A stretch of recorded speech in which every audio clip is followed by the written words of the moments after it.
In a Pennsylvania district Donald Trump swept in 2016, the unfathomable has become the possible. A Democrat could win Tuesday's special election, sparking fears among Republicans about their ability to keep control of Congress with hugely consequential races in November. With anti-Trump fervor simmering, voters trooped to the polls in the closely at 18th Congressional District, the working-class corner of southwestern Pennsylvania, to replace a Republican ousted by scandal. It is coal country, and steel country too. Its recent reliably red status had diminished the drama about local elections.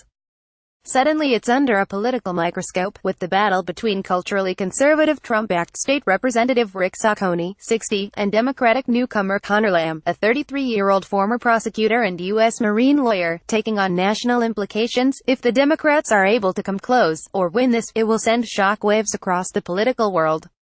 Kevan Yenerall, a political science professor at Clarion University, said in an interview in the town of Mount Lebanon, "It'll mean the Democrats will likely pick up in fundraising and recruitment, and give them momentum going into the midterm elections." Republicans control both the Senate and the House of Representatives.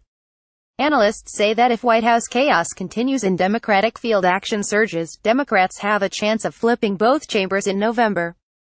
Such is the potential significance of the latest race that the president himself stemmed on Saturday for Saccone in District 18, which Trump won by 22% in 2016. "Vote like crazy, he has a tough race," Trump acknowledged to thousands at a raucous rally in Moon Township. "The whole world, remember that, they're alling," he said. "Go out on Tuesday and just vote like crazy." A president's endorsement and powers of persuasion can be valuable assets for a congressional candidate. But Lamb's surprisingly strong performance, polls show him tighter within the margin of error against Saccone, has boiled down to Trump's polarizing presidency, according to Democratic Congressman Michael Doyle. "Lo and behold, they're fighting for their lives here," Doyle told AFP, referring to Republicans. "I think what's happening is there's some buyer's remorse going on." Trump's fiery populism, which include pledges to curb immigration, reopen shuttered factories, and strengthen the military, helped win the White House. But after a contentious, even toxic, first year, the Trump political brand is being tested. Make no mistake, this race is a referendum on Trump's presidency. The Democratic Congressional Campaign Committee, the national group that works to elect Democrats to the House, said Sunday.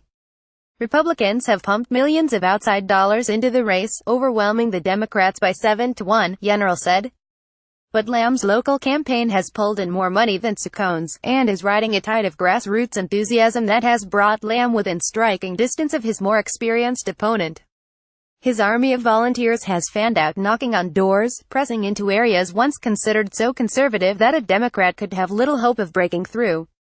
But Lamb has resonated with voters, including some centrist Republicans. The new face of a blue-collar family with political roots, Lamb is socially conservative and economically moderate, and backs the tariffs that Trump announced he is slapping on steel and aluminum imports. At a recent rally at the United Steelworkers Union, which has endorsed Lamb, he was restrained and soft-spoken. "In a time when they are trying to divide us, when our country is so divided already, we are united in this district for the first time in a long time," Lamb told the steelworkers. Saccone had more fervent as he stood alongside Trump at their rally. "This is the time to close the deal," Saccone implored to supporters. "We've got 2 days left." Snowball effect. Colleen Wooten, a steelworkers staff representative, said Lamb has connected with the region's working class. "We're not out trying to get rich. We're just trying to have the American dream, and I think Mr.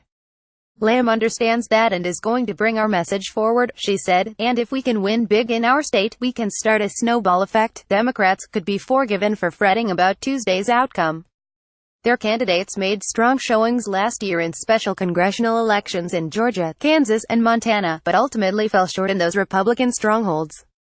Democrats nonetheless take heart that those candidates performed better in their districts than Hillary Clinton did against Trump in 2016, and several successes in state legislature races across the country, notably Virginia, have hinted at the potential for a blue wave.